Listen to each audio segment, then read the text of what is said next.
बसलेत विज्ञान माने. विज्ञान मान्यांनी पलाश मुच्छल या दिग्दर्शकाच्या विरोधात सांगलीमध्ये अट्रॉसिटी दाखल केलेली आहे. त्याबद्दल आपण काय प्रश्न विचारतोय. माने साहेब, मला एक सांगा, ही अट्रॉसिटी तुम्ही कोणत्या कारणानं घातली हो, जरा जनतेला कळू दे. नमस्कार, मी विज्ञान माने. पलाश मुच्छलवरती मी अट्रॉसिटी कायद्यानंतर ॲप्लिकेशन दिलं होतं. त्याचाच तपास करत पोलीस प्रशासनाने त्याच्यावरती गुन्हा दाखल केला. मला एक सांगायचं आहे की 22 नोव्हेंबरला तो सांगलीमध्ये होता. आपल्या सर्वांनाच माहिती आहे ते कारण काय आहे.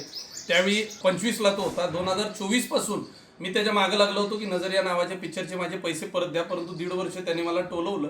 पैसे परत मी 22 तारखेला मागायला गेला असताना सांगलीमध्ये बायपास रोडला, त्यावेळी तो मला म्हटला की तुमचे जे पैसे आहेत ते मी देतो, परंतु कॅमेऱ्यात न सांगण्या एवढे मला शॉक लागला. त्यावेळी त्यांनी मला जातीवाचक शिवीगाळ त्यांनी केला. त्यांनी मला अशा पद्धतीनं फसवलं की मी शॉकमध्ये होतो. त्यानंतर मी सातत्याने त्याला पैसे मागायचो, तो मला देतोच म्हटला.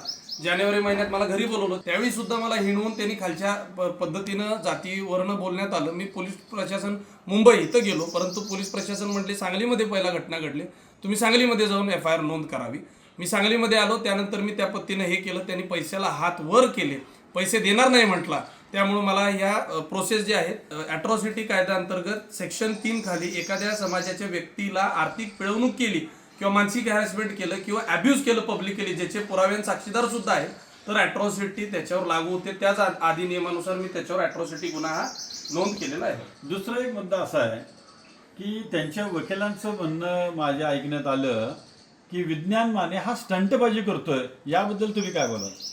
स्टंटबाजी मी करतोय का त्यानं केलेले आहेत एवढे दिवस, हे सर्व जगाला माहिती आहे, जनतेला माहिती आहे. कारण की सांगलीच्या भावनांची खेळा, सांगलीची अस्मितेची खेळा, सांगलीच्या लोकांच्या मनाबरोबर खेळा, माझी आर्थिक पिळवणूक केली, मानसिक हॅरॅस केलं.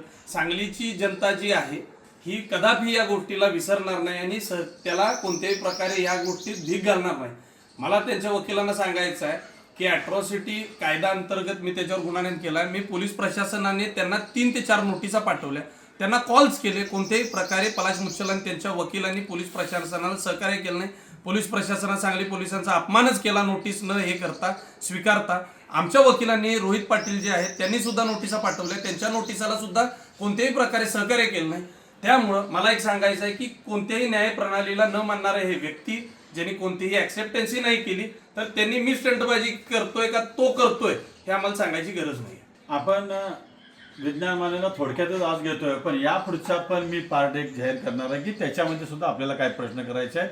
आज आपण एवढ्यावर थांबू. विज्ञान माने, धन्यवाद.